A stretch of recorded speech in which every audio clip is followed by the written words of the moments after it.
Hi, Paolo. Thanks for coming on, Bitfinex CTO. It's a pleasure to have you here. Thank you for making time in your schedule to come on today. Thank you for having me. Welcome. Why don't you kickstart things off with the recent change that we just had, which was the lowering of the 10K limit for new customers. Yeah, so that was actually a change that we were planning to do since some time. So as you probably all know, we added that limit in January 2018 because of the incredible growth of the market, and we decided just to at that point to serve more professional but limited number of customers. Because we were a bit underwater, I'm saying this honestly, with customer support and compliance. Our business grew like 500 times in one single year. So at that time, we were basically the only platform resisting to the wave of like new customers, but especially the entire trading activity. And we decided to keep that quality and making sure that we weren't too much affected by the horde of customers and their requests, but still giving a good support to the more professional customers and the customers that were already onboarded on the platform. So we had still in mind to reopen the platform to everyone. So we spent 1 year to work on new features. So we rebuilt the entire compliance port from scratch. That means that we decided to not go to the same usual third-party providers for KYC and compliance services. We just rewrote everything from scratch. We hired a team to do that. So the entire set information a customer uploads on Bitfinex remains in Bitfinex. So we don't store anything on third-party provider servers. Everything is on our data center. We believe that it's truly important to protect our users' privacy.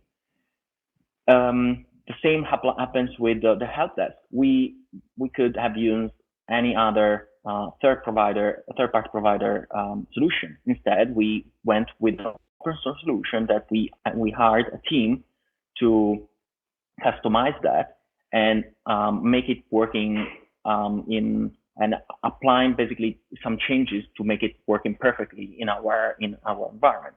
So I believe that sometimes you spend some more time on building things for your own, but first of all, you protect your customer privacy, and you will be able to scale over time much better without relying on like changing services. If you use too many third-party services, at some point you will have hiccups. You will not be sure anymore where your data is stored. I always prefer to keep our data, our customers' data within our territory and not give it to anyone else. So we also overhauled the mobile application and the UI made an enormous progress. You can feel that it's much faster now, switching between pairs, between trading and funding. We spend enormous amount of time in rewriting the UI in React JS. And we are almost complete in the process. We are almost 90% complete. And then we are reserving 2 amazing features that will, I think, change the usability of the entire platform. So the ability to detach widgets and transform them in Windows. So you can basically explode the UI, and the idea of creating templates directly from picking some widgets and creating templates that you can then so you can open multiple tabs and you can summon some templates so that you can customize your trading screens as much as you want. That sounds good. So this is something we know from BitMEX, for example, right? No. So what? So okay. So you did all this stuff for the customer support UI, and you decrease the limit, but obviously we're in the downtime right now. So have sub 10K accounts been signing up, or is it just too dead out there? No, we definitely had. So there are two things that is worth mentioning. As soon as we remove the limit, we have thousands of new customers opening accounts in every day. That is a great thing. Plus, we had 350,000 customers that stopped creating an account in the past 1 year, and we are willing to send out a communication telling what they missed during the last year. So these customers opened an account but did not have 10K to deposit. We will be reaching out to them and with a nice communication so we can explain them what we did in this past 12 months and try to get them on board and explain how all the new features work. We have a better knowledge base, so the platform is definitely able to resist an horde of new customers, especially thanks to the new data center. To the right now we use two separate infrastructures that so we can easily manage the load and resist to almost any kind of load now. Oh, that's great news. That's great that you have so many new customers sign up, and yeah, emailing the old one sounds brilliant. So other developments which I've seen, moving forward over time, obviously Ethfinex and Ethfinex. I know EOS kind of still beta, whatever. I mean, do you want to talk a little bit about the progression of those two? Yes, Ethfinex is now in paper trading mode. So we have a nice faucet. You can create funds they and you can play with them so that you can help us finding bugs faster. We are planning to release the uh, mainnet version in almost 1 month from now, so by mid-May. There are not many major changes. Things were already solid. We spent 7 months, 8 months to work on it, so it's pretty solid. And the fact is that it's truly fully unchanged. So we wanted to say, okay, these years offer the ability to have quite high throughput. So let's try to not do the same pattern where you have only on-chain settlement and everything else is centralized. We wanted to offer an alternative where everything is on chain, from orders to settlements to let's say balances, everything. And Ethfinex is Well, I was just going to say because my understanding is that Ethfinex uses it's just like a trustless system, but uses the Bitfinex kind of order thing. But EOSFinex, this is all on chain. So is it like separate order book or what? That is correct. So we have a separate order book. The idea is that we will market make between the two platforms with a quite high big spread just to make some market, and we will let then customers come in and make a tight spread on ESPNX. But yes, it's completely separated. The order flow is fully on chain. Well, great. I guess all we need now then is people start using EOS. But this is an interesting point because at the moment, if you try to look at the volume data, because I couldn't find anybody who uses Ethfinex, for example, and I tried to look at the individual stats and volume, but I just couldn't find anything because it's obviously intermingled with the Bitfinex stuff. Is there going to be any way to kind of like look at the performance of each of these aspects individually, or what? Well, really, the Ethfinex Trustless, if I'm not wrong, makes or in the past days made it peaked to 1 million traded per day. That doesn't might not seem much, but is much higher than any other mm, exchange-based zero exchange based on Ethereum. I think that is a big thing, and it's growing over time. steadily growing. So the trustless has been launched by really October, November last year, and we made big advancement moving to 0x version 2. And we have additional plans to make it even more easy to use and scalable, because really the limitation is settlements on chain. But we have big plans from now to September to use different technologies that allow us to make many more settlements. So then it's really a question. So we think that there will be a big adoption for this product, and I don't have any doubt. And also, if you think about Ethfinex, I mean, as I mentioned before, Bitfinex tried to stay a bit out of religion wars. Whatever, it's really hard for an exchange to wear multiple hats. And we and I prefer to not do that. And whatever you think about EOS, Ethereum, for us, it's just a matter of playing with technology. No one tried to do a fully on-chain exchange with an order book that was really on-chain. We had the ability to do that, and we decided to do it because we have an amazing development team, and that's it. So playing with technology is really an important aspect in working with Bitfinex. Otherwise, our job will be super boring. Yeah, absolutely. I mean, that's great news that you've got so much uptake, and the trustless aspect of Ethfinex is an amazing thing, and I think everybody should be using it all the time. If you are an Ethereum guy. But just for those out there that don't know, what's the easiest way for them to move into the trustless Ethfinex thing? So we have different integrations that are coming live soon. We know that some big portals are integrating our trustless exchange. So now you will be able to trade with trustless, like from lot of different websites. I think that I might be wrong, but I got the news that my crypto is working on the integration.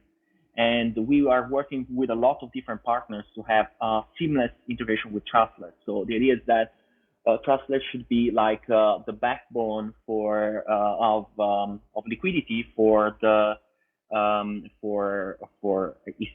Ethereum. Yeah, that's brilliant. And so to follow on, I always wondered this. I always wanted it. Is it ever going to be possible to do Bitcoin trustless? So I'm personally a big fan of Lightning. So I mean, we are working on different things also with Liquid and Lightning. So there are a lot of things that we are designing now that clearly take some time to develop. But we have been focusing on Ethereum. We have been focusing on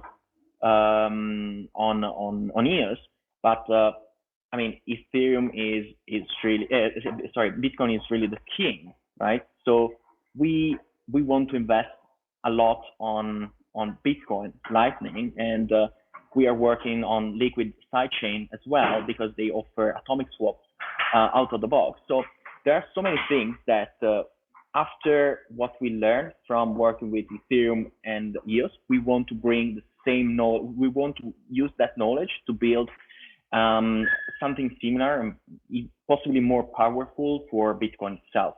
I'm probably is one of the most exciting projects for me. We are also working a lot with Lightning. There is an amazing project that we are going to fund as a way to give back to the community. That is something that is truly important for us. So we are going to invest in a few developers that will work on open source projects for Lightning Network. Oh, that sounds really good. Okay, so that's all the current developments then that you've said, and that all sounds absolutely brilliant.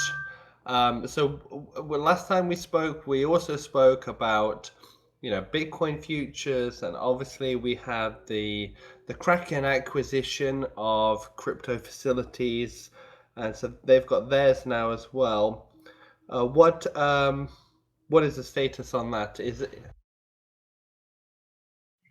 So our goal is to have the futures ready by mid-May, end of May, and we are doing everything internally. That goes in the same direction. I mean, I like that we build our own technology. We are extending our matching engine to support futures so that we can do it exactly in our own particular way and without having like to start from a separate code base. And it will be a BTC USDT future with USDT collateral. So it's kind of, if I'm not wrong, it's kind of a premiere where most of the other offerings are inverse priced. We will offer at the beginning only isolated margining. So the customer will be able to assign a USDT collateral to a position. We will have probably already at the beginning an Ethereum one and maybe some other futures, but it will be perpetual. So we will start with probably BTC and Ethereum futures, and we will see which other future add in the following weeks. Yeah, so these are percent based or fixed cost per contract? So this is a tricky thing. So we will not have fixed increments as everyone else does. We will maintain to make it the product seamless with all the other products we offer. We will have we don't have fixed size lots, and the pricing will follow the same pricing of the 5 significant digits that we have currently for margin and spot trading. And are they going to be contracts like on BitMEX where it's like one contract is $1, or is it and how do you supply the margin to that? Like, must you put in Bitcoin? We.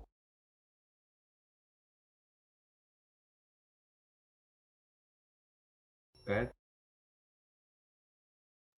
Sorry, I probably cut you off, so I missed part of your question. Apologies.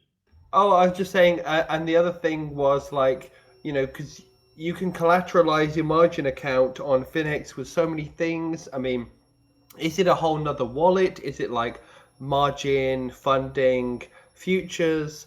Does Bitcoin futures have to be collateralized with Bitcoin? Or must that will be. You go. Sorry, I keep cutting you off. So the idea is that you have like a USDT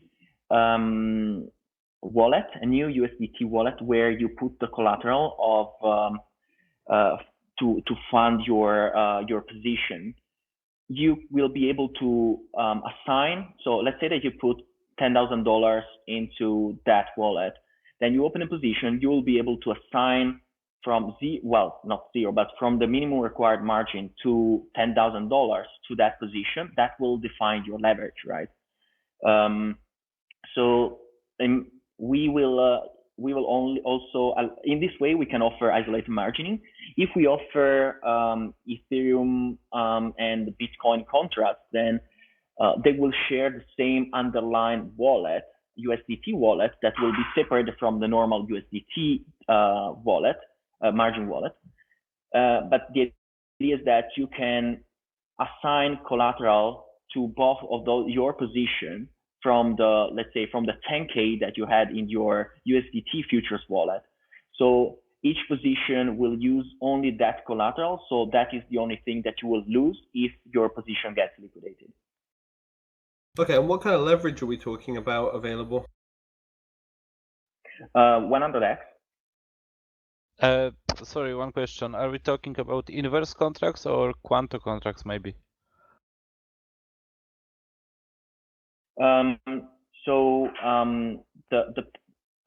if I get your question right, but the pricing will be in USDT. Okay, I see. So it's not inverse priced. And what about the index for this, for these futures? Is this like a composite index? Who's in it? How are you deciding that? So we will use our spot market to as our index to calculate the funding. Okay, and what about other kind of contracts? Because, you know, my understanding was that BitMEX introduced the perpetuals because they needed a way to punish the market if it threw itself too far out of line with what the index was, because they have no spot Hello? market. So what about you know, contracts are like 3 months, 6 month out, you know, those kind of interesting weird ones. We have planned to add those, but we will start with pure perpetual, and we add to them in the future we'll add futures with expiry, but so more traditional futures. But at the beginning we want to roll out one single product, make sure it works well, and then we can build on it. So definitely is we have a pretty intense roadmap, but we will start with that one perpetual future. Okay, brilliant. Mr. Blue said future trading on Finex as of May, offering 100x. Sounds good. So next thing then is the options, because I have so many people messaging me, telling me about these weird, crazy options are, God knows I don't even understand it. And you know, PGP was talking about these fully deliverable options years ago, years ago. Is that even on the table at this point? So we have plans to work on it, and we part of the code base already supports that. One step at a time, we will arrive also there. I mean, you know, PGP was a really good teacher, super knowledgeable. So we definitely want to put that in good use. Yeah, yeah, because at the moment there's only Deribit that seems to be doing it, and nobody else seems to be offering that right now, do they? Yeah, I don't think so. I think that I mean, perpetual futures are much products that are easier to use. Options are a bit more complex for the standard user. So we wanted to offer an initial, let's say, highly leveraged product, see how it goes, and then keep working on expanding our offering. Basically, that's Yeah. it. It's like Very interesting incoming. That's going to be interesting when they come out anyway. Okay, so that kind of covers all the major future developments. Now, before we did this, you know, I solicited the opinions of people throughout the whole TeamSpeak and various other channels, and I was messaging people saying, "What is it that bothers you about Finex right now?" I was like, "Come on, just unload the hate." And you know, I composed this little list of issues that people were having, and yeah, I mean, should we knock through it pretty quick? yeah, why not? Okay, so I mean, login, logouts, you know, people are still getting logged out randomly a lot. Are you aware of this? So we are aware. It's really hard to reproduce. We have probably found the cause, and I think that we will soon have an attempt of fix. I mean, it's really hard to reproduce exactly the problem. So seems like really an edge case with either multiple tabs and really a lot of tabs and things like that. But I'm quite sure that the fix that we are going to put out in the next weeks should solve that. Yeah, okay. And margin, this is a popular one. You know, sometimes there are people, they're all in long, they want to put a stop on the order, but then it won't let them put a stop on the order. It says they don't have enough margin available. And, you know, obviously sometimes it can be difficult to get more funds over there. Maybe you don't have any because you're all in. You know, you're all in long and you can't put a stop on the order. What do you think about that? That is an interesting one. So I'm not aware that we have a specific bug or issue with that, but I can tell you that we are working on a new revised margin system. I know that I'm saying since long time, but trust me, it's true. We are working on that and should be ready in the next 3-4 months. It will solve the problem of having multiple positions, because Bitfinex started as a single focused BTC-USD platform, and then our margin system was great for that. But now we have people that have 15 open positions. Our current margin system is not perfectly suited to allow hedging of positions. So you would like to have hedging between long BTC-USD, short ATH-USD, long ATH-BTC, for example. You cannot do that now, but we are working on a really good solution to allow that. So also we expect big changes in the margin system quite soon. Yeah, well, that's good, and I imagine there's a lot of that to do with all the future stuff as well. And speaking of which, Instabot and Jakey raised two good questions here. Will users need to hold USDT to trade the futures? Yes, because that is collateral. That is the collateral. So the collateral is only in USDT for the moment. So users will need to hold USDT. Okay, and Jakey said, will the perps have a maker rebate?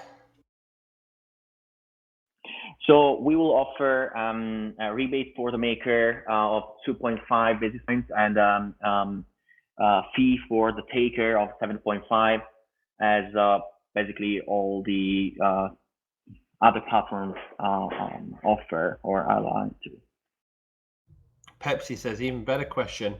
USDT collateral with no one-to-one backing? Well, who says, why not one-to-one backing? Well, if you deposit Tether on Finex, you used to be able to redeem it for $1, but now it floats free on the market, and there could be events like what we had 2-3 months ago, where it just went ballistic, didn't it? Through FUD or whatever. Yeah, that definitely is true, but my opinion is that we cannot control the market. Like markets are free, right? That trade at any price they want. We know that we are fully backed. I think that after October, November, after the entire big period of FUD, people suddenly realized that all the money that Tether is supposed to have is in Tether, and now we are back almost one-to-one. I guess that if people start spreading enormous amount of FUD and threat and create a big fear, there is not much we can do. Definitely Tether is much less resistant to this thing compared to Bitcoin. But you have that problem of big volatility with almost any crypto. Tether just suffered the fact that it's a $2 billion crypto backed by dollars, and we think that we saw an enormous interest behind having futures denominated in Tether, and there is, everyone we pitch this idea to is quite happy, because you can really move Tethers really fast. Now Ethereum seems like one of the preferred choices for Tether. So in like a few minutes you can move your funds around, you can deposit funds on and fund your collateral. So I think it's still the best choice. I understand that it was easier before having let's say, considering dollars and Tethers the same thing on our platform, but I think that now we are much more resilient to as a platform to the random periods of FUD. Yeah, I also think that before it was just the Kraken USDT pair was kind of very liquid as well, and now you've got the USDT USD pair that's kind of increased liquidity and there's resilience in that pair as well. So It's I think the risk is less of what what we're talking about there, but yeah. So Also, I believe that go ahead.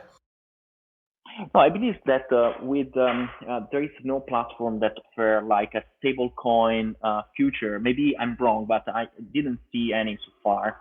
So it's important to us to offer something that is completely different from the competition, right? You don't want to offer the same product over and over and over. You want to have something that is unique. And I think that with Tether, we have the confidence to be able to offer that with Yeah. Tether-backed collateral. Yeah, I think it's a really interesting, cool idea as well, especially as you said, Tether is much easier and quicker to move around as well. So I think it's cool, and I guess we'll see how it goes. So going back to the site, I mean, real-time updates, and now I spoke to you about this many times, and just the other day we had a little bit of volume kicking off, and I was watching Bitcoin Wisdom, and it was $100 lower than the chart was telling me on the Finex site itself, and I just cannot believe that. What do you think about that?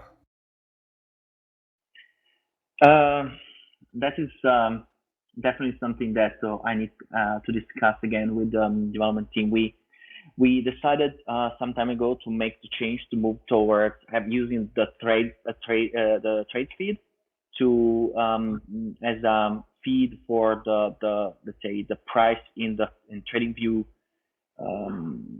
let's say for the current market price in TradingView chart. So I will make sure that it gets prioritized.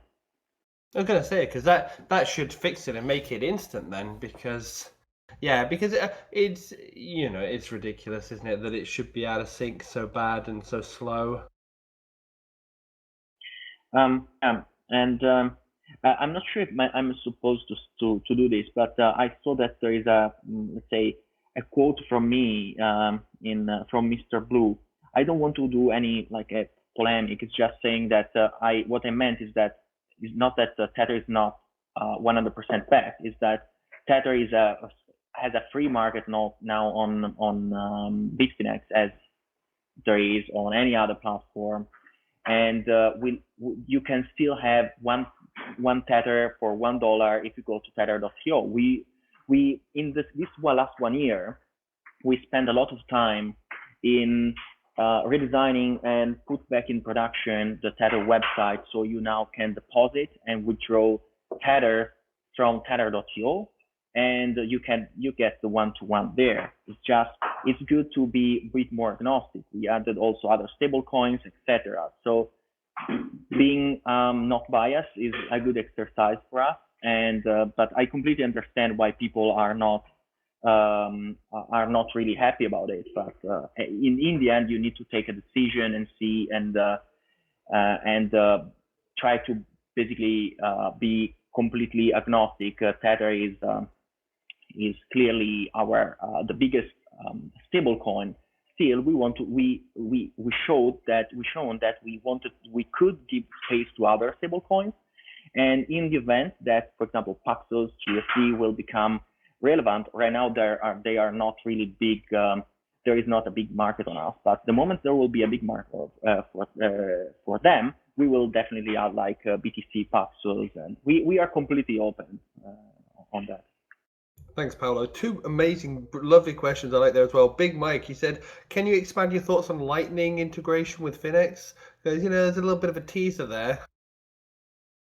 Oh yeah, I mean, I'm really excited about it. So after going to understanding BTC, that was really an amazing conference. That I mean, everyone should attend to that because was all about Lightning. That basically made clear that we should speed up the process of integrating Lightning as a deposit withdrawal option. And we definitely are, as I mentioned before, we want to also fund projects that will work on Lightning to make it to add let's say features that other exchanges can use to. So it will be a funding for developers that will be working on Lightning in general and specific use cases. so that the entire community can benefit from it. We want to be really big on Lightning, definitely in our 2019 and 2020. I mean, I personally, it's one of the projects that excites me more in this entire industry. That's great to hear. I'm so pleased that Finex is doing a bit of outreach and support like this, because I remember, this Chain Code Labs, position that was available, and I thought, God, these exchanges that rely so heavily on Bitcoin, they need to give back and promote this development within the space. But okay, so moving on, a point said, relevant to futures again, what level of KYC will be required for the BFX futures account? And which I would also say, why do we even need verification AML KYC for futures account? So we are discussing about that internally. So I don't have a definitive answer if on the level of verification that our customers need to have to use futures. So I'm happy to give an update in, I would say, a couple of weeks. So I don't have a definitive answer. Clearly, we want to expand our futures offering to the broader audience possible. Yeah, absolutely. I don't think there should be any requirement for anybody to use them futures. I don't know why close the door on a large customer base. Okay, so let's go back to my complaint list. This is a real popular one. The red and green button, when you want to kind of set the price on the order field at the current, price. Why is it so slow? Why does it always update to the wrong price? And are you familiar with this? So I heard a few complaints. Definitely, you mean the max available, the red and the red and green dots that calculate the maximum available balance. Not for maximum available balance, but just for in the price field. But yeah, the red and green dots in the price field itself. Because the way I think of it is, you've already got the socket feed there for the order book. Why should that ever be anything than perfect real-time update on that? No, you're right. But the complaints I got were mainly on the max available balance dots that were basically a bit slow to calculate, and if the price was moving, was really hard to use them, right? So I think that what we will do for the next update is to give you an estimate, but basically really what these buttons will do is to send a message through the WebSocket to say, I want really to have the matching engine, you take the maximum available balance and use that. But from the issue that you are talking about now, I'm not really familiar with it. So I will, if we can talk more a bit offline, I definitely will have that fixed. I mean, basic TLDR is, if you press that green button or that red button, that should be highest bid or lowest ask, and it's just not quick enough. It's almost like it's doing a post request, and by the time the data comes back to you, it's like the price already moved, or it's like it's just slow and delayed. And like I said, the trade book is there, so it should be very, very accurate. Which brings me to the next thing, which is maybe something, just a personal thing myself. Should the post only button, carry on depressed, through multiple navigations around the site? And the reason why I say that is, if you do a market order, obviously you could be paying 0.2, and if you're doing a making order, you could be paying 0. So you may be in a post only mode in some high volatility, flicking between some different pairs. That button keeps disappearing. Is it better to have that thing stay depressed, stay active until the user says, I don't want it to be post only anymore? What do you think? I think it's a great idea in general. I mean, if you enable it, there is almost no harm, right, to keep that enabled until, because if you at least you don't suffer the problem of submitting an order and have it executed with the taker fees. So yeah, I think this is something that we can definitely explore, like a user setting that it also remain like that on during page refreshes. So definitely something that I'm happy to explore. Yeah, okay, cool. And so you spoke before about the customizable elements of the user interface. This is what we can detach the modules, resize and reshape them, drag them around, move them around. Is that right? Yes. It's not just some UIs allow you to drag the elements in the page or how like minimize some and so on. But the idea is more like you have like the chart. You click a button and the chart disappears from the page you are seeing and becomes that tab that you can then touch and move around your real screen or move to a separate monitor, right? It's like a more complex behavior, but is, I think, the holy grail of a trading platform. That is the holy grail. That makes me really excited. So the next thing is order book. At the moment, it's kind of slow to update. You can't scroll through it, to kind of like go past more. Are there updates coming to that as well?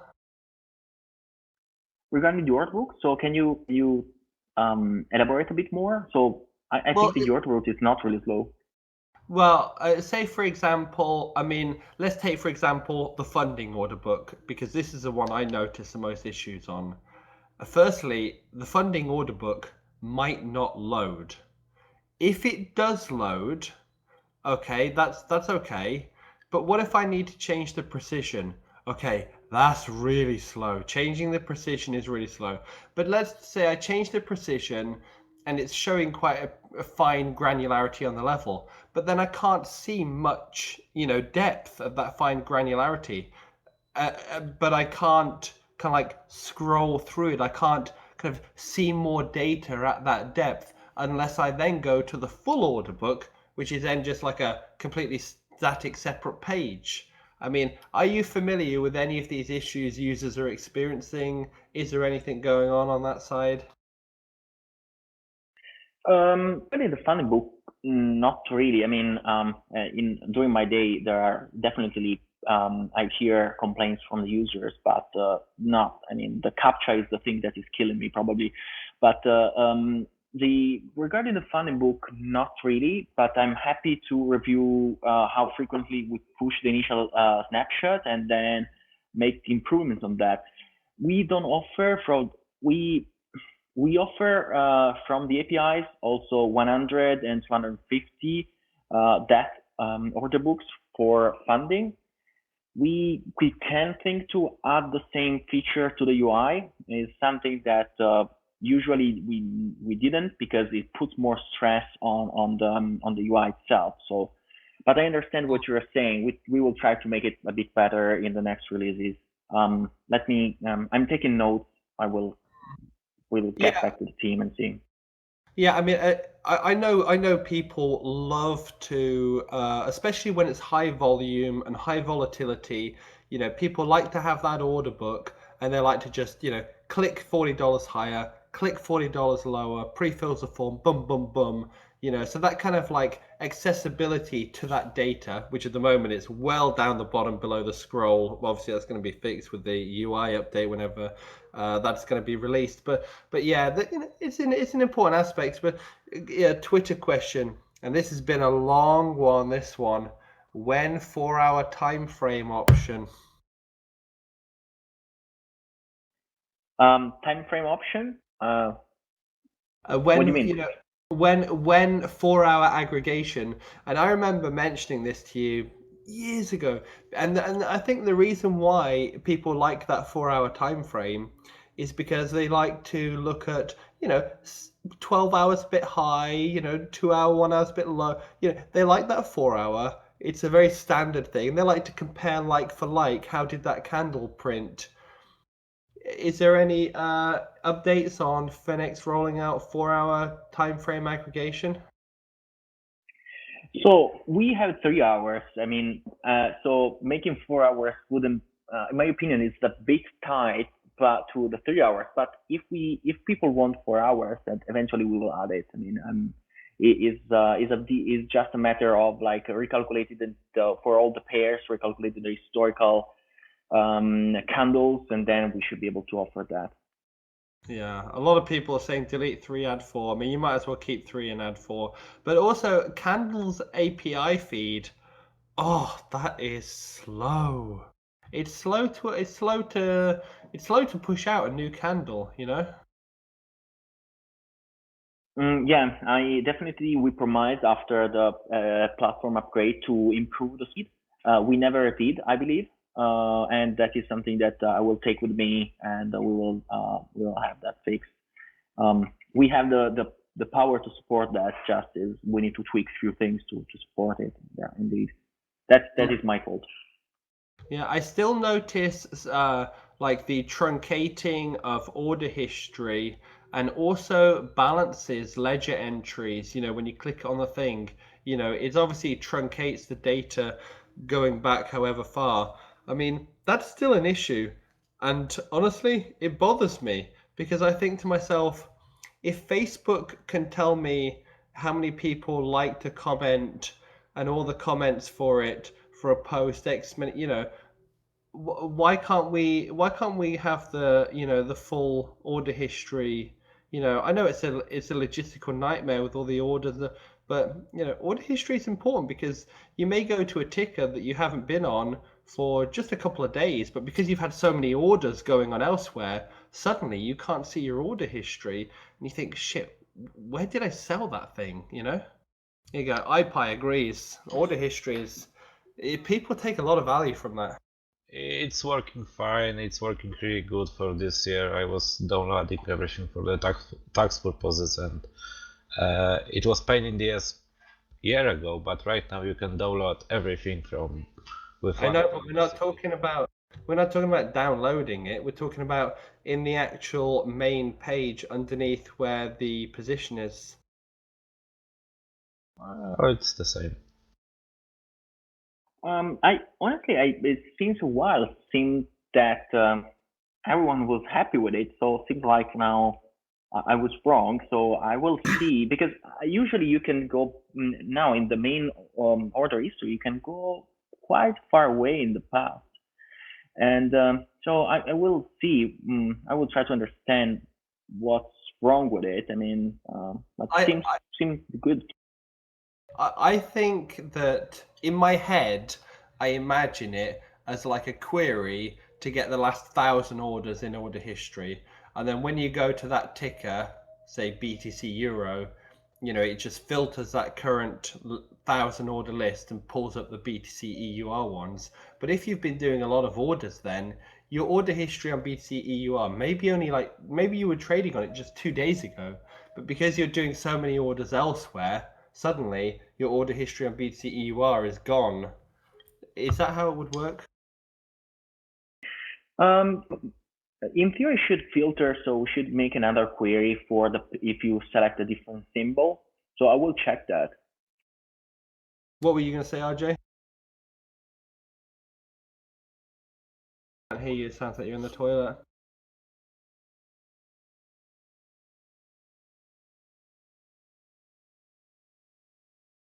Maybe it was just a funny period then when I noticed it.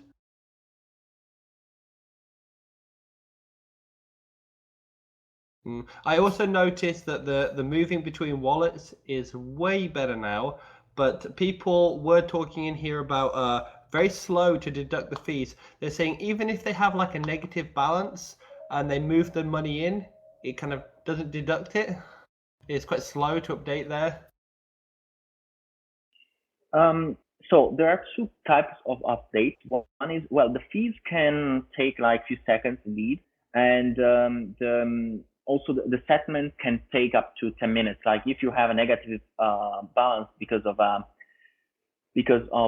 let's say a fee, it might take up to 10 minutes. We can speed that up indeed thanks to the migration. So yeah, maybe we can do once per minute, something like that. So usually I prefer to schedule these processes a bit slower to not impact in any way the trading experience. But I understand that in some way we do impact it. So definitely something to improve. But a good point is that with the next machine engineering upgrade, all the field management and will be much more improved. So we most of these issues will be gone altogether. Okay, and going through the other auto lending, you used to be able to set it to term by default, but it just seems to come on daily. Is it not available? I tried looking through the options. Is it not available to have it auto set to term by default now, or? I think it was available like 2 years ago. Now I don't think is available anymore. It's like to keep things a bit simpler. I know that more options are good for the users, but at the same time we want to keep things also easier to maintain, and because we are adding so many features that we cannot really support all the combinations and all the user preferences. So it usually is you open a position, you trade a bit on it. So especially if you want to leave it to term, maybe you want to keep it for days, if not weeks. So we rely on you on clicking the option for that specific position. Yeah, it's fine. And what about scaled orders on the funding book? People have been asking for that for a long time as well. We will be overhauling the funding order book for future. For the funding the order book that is used both for trading and funding. So, and we are doing that for future. So we have a developer dedicated to that. So scale order shouldn't be a problem to add also to the funding side of the order book. Order form. I kept saying order book. So yeah, it's something that definitely is on our list. Was low priority. We are focusing more on the trading side of things. Yeah. Another thing is, have you noticed a bug in the funding book whereby if you loan out, say you loan out, $500, and then you come back and you go back to it, it says it's still loaned out, but it's not. It's been returned. Are you seen this? So no, but so we have to so I need to check if the issue is like the WebSocket side or is like the UI side is not picking up the update from the WebSocket. So I will definitely have that checked. Yeah, okay. Couple of other things then. Social trading copy features. I know that is way out there. That's like the last thing on the list. But, a lot of people like that. Yeah. So yeah, I know that a lot of people love that. Is just I usually prefer to avoid big features in the UI itself, in the platform itself, but I prefer like giving the possibility to create features from developers, and that's one of the reasons why we decided to drop the 10K. So we are advocating a lot open source. If you go on our GitHub page, you see tens, if not hundreds, of repositories. Now, we wanted to have a way for developers to integrate with our APIs. We think our APIs are quite slick, especially WebSocket v2. Now, if you can send 1,000 orders in a second and get the reply for all of them. So you can build really complex behaviors with those. The idea is we want to offer the possibility to other developers to create to build things on our infrastructure rather than like try to do everything on our side and in our own specific way. I envision a future where our API system will be so broad that people will be able just to build whatever they want and like copy trading. There is one thing that I probably mentioned the last time we spoke, that I spoke in Whalepool, that is the ZAR, that is a decentralized data stream system. That will support any kind of data stream, and signals are data streams. So that will have a direct integration in Bitfinex. So the idea is that everyone will be able to sell their signals, and you will be able to apply those directly on Bitfinex. It's not exactly copy trading, but is I think more like an electoral kind of system where talented traders or mathematicians can sell signals and have people paying for those. Paolo, you've got a great vision. Yeah, really good vision, really good outlook. But another thing which is also commonly discussed in here, sub accounts. I know we mentioned it before. It's probably a nightmare that you don't even want to look at. RJ says it is available. I've never seen it. I know other people in here that haven't seen it. So we are rolling out to few customers. There is always a testing phase, but it's definitely something we worked on, and we will keep adding some UI features to make it available not only to corporate users but to everyone, because really the cost of running it is zero, so everyone will have it. Just we want to make it to get feedbacks, and that brings me to a slightly different topic, but well, it's complementary topic. That is the corporate accounts, also private accounts, will soon have a way to. So we are working with a great development team, external to Bitfinex, but is a good set of friends that we on I would call it private enterprise consensus system that will be open source and will allow our users to set up a decentralized consensus network on their account. So let's say that you have a master account and you have sub accounts. The sub accounts will be able to create proposals to move funds around or overcome certain limits. And this proposal will need to be approved by this decentralized consensus network. That is basically only people that are that are partners in the account will be able to approve clearly and to see. But this idea, we are trying to move all our security to avoid a single point of failure that is a single infrastructure. We want to, and a single interface. We want to move all our security to this new paradigm where every account will have a truly secondary control system that will allow to define limits and approve for or reject the changes. And everything and the underlying system is using a Merkle log, so everything will be auditable and will reside on a distributed network. So that it shares part of the same technology of the ZAR.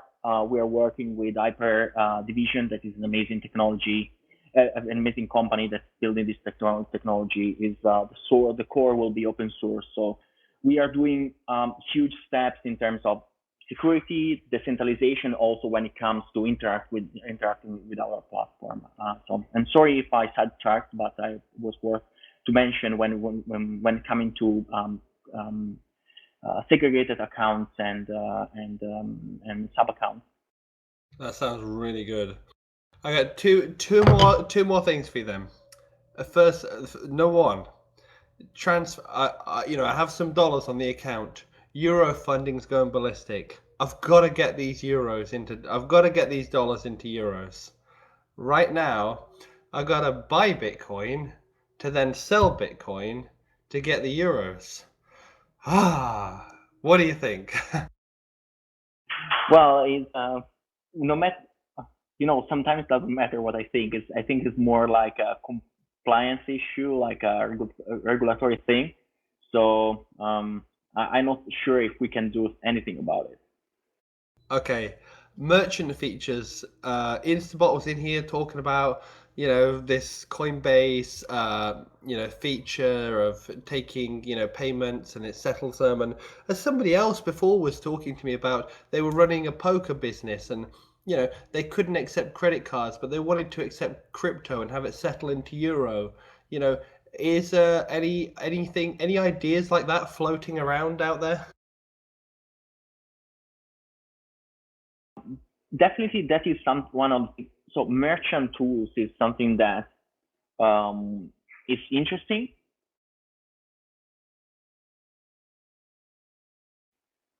So yeah, it is clearly one of the company goals. At the same time, you want to, in general, merchant tools should be something that are created outside of the platform and then integrated with the platform, rather than again creating a big monolithic creature in one single place. You want like to offer the same opportunity to different businesses. But yeah, I mean, on the business development, that is something that is a big selling point, and RJ is looking for it because we want to provide, let's say, the backbone to companies to use this rather than building the entire product ourselves. Yeah, absolutely. Good stuff. Okay, well, thank you, Paolo. I mean, anybody in the text chat or want to come on mic and ask any questions quickly?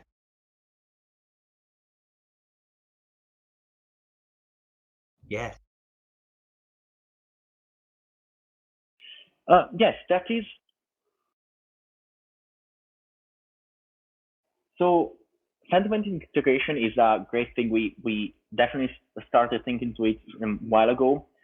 There are some exchanges that have nice explanatory pages for the coins they add, but we thought that we could do much better in, again, not doing it ourselves. So the point is, Bitfinex is great in building exchanges and build infrastructures for exchanges. Why we should try to do everything ourselves? Let's do let's work with is better than us in doing analysis on the markets and provide reliable data. So we got this initial integration that has a free part and a payment part, a premium part. And I think if you look at the graphics, it's beautiful. It's truly beautiful. I was surprised myself as soon as I integrated it. And this is just the beginning. We have so many things that we are planning to do with Sentiment Company that I mean, we have all planned for insights and collaborative trading. That is, I'm already excited. Right. Instabot says socket connection dropouts.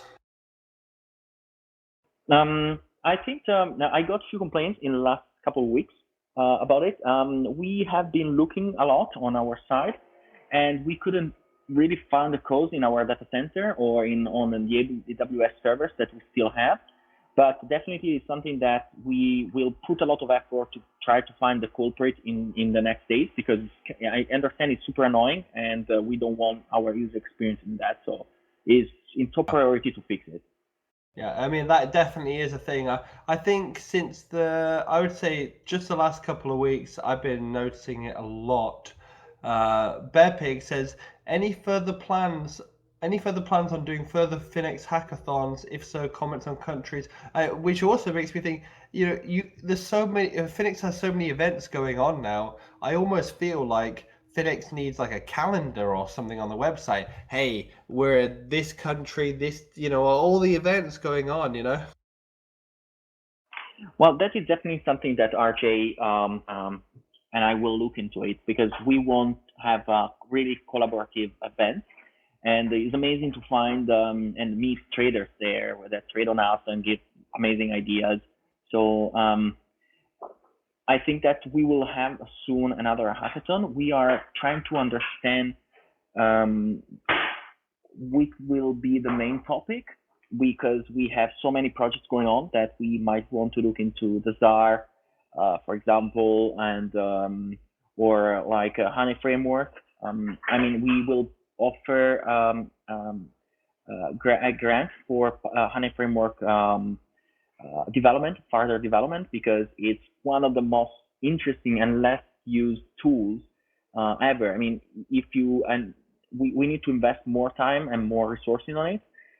So that might be a good thing for the next hackathon, for example. Yeah, absolutely. I mean, I was just gonna say, I know Arthur. You know, he spent a lot of time out there in Hong Kong and China, educating people into how to be market makers on BitMEX. Who knows if there's still got any money left now? But yeah, I mean, this Honey framework, it is a fantastic tool. I have had a play with it myself. But yeah, I mean, building it's one thing. It's you've got to put that that education aspect into teaching and showing people that about it as well, haven't you? Yeah, and there is an easy thing that we were thinking too, that is something is you install the Node.js library yourself and you run it. But if we can provide like a super simple Electron application where you that you download in your computer, you set API key secret, and you pick one of the 3 strategies that we offer out of the box, that is already a huge step, because people will be able to use TWAP and Iceberg orders directly on Bitfinex platform, running this tiny application on their computer. So that is a super simple thing that we can do, and that will increase by a lot the usage of Honey Framework, I believe. Yeah, I totally agree. I mean, if you did package it up into a desktop application, I mean, I used to use Qt Trader back in the day, if you're familiar with that. But yeah, it's nice to have it all packaged and bundled, and easy for just anybody to download and use. Which is another. Yeah, agreed. And somebody else said, Big Mike said about US corporate accounts. Are they gone forever? We don't have any plan.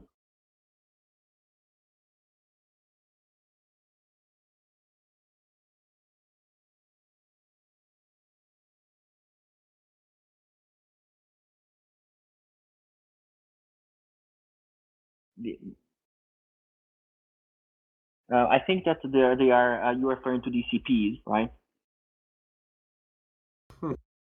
I had this other idea as well, that that Finex should almost have like a zero knowledge, like a zero trust thing in its users, as in like when they come onto the platform to trade and they do all this stuff.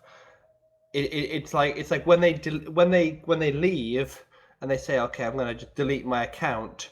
It just like it deletes their kind of data, or the kind of their verification data that's associated with their account is like delinked. So you still have the trade history, but it's just associated with a hash of some username or of some previously verified identity, which has now been deleted. Or can you talk about anything like that? Familiar with anything like this?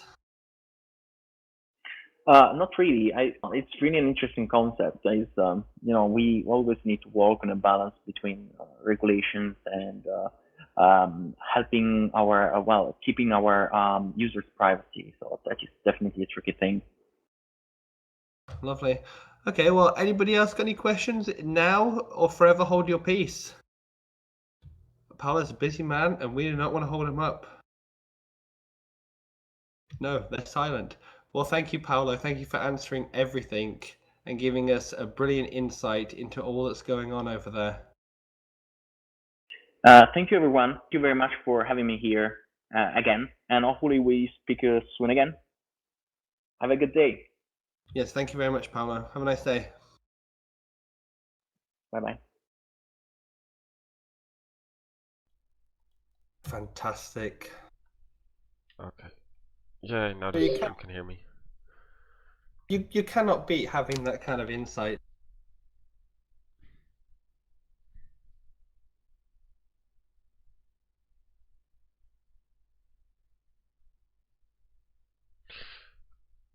All right, It's people. just like a download of gonna- knowledge of everything, all that's gonna close going the live on, stream. developments. It's just absolutely invaluable. Hope the live stream is saved on Twitch. I'm gonna close down the live stream. It should be saved on Twitch. All right, cool.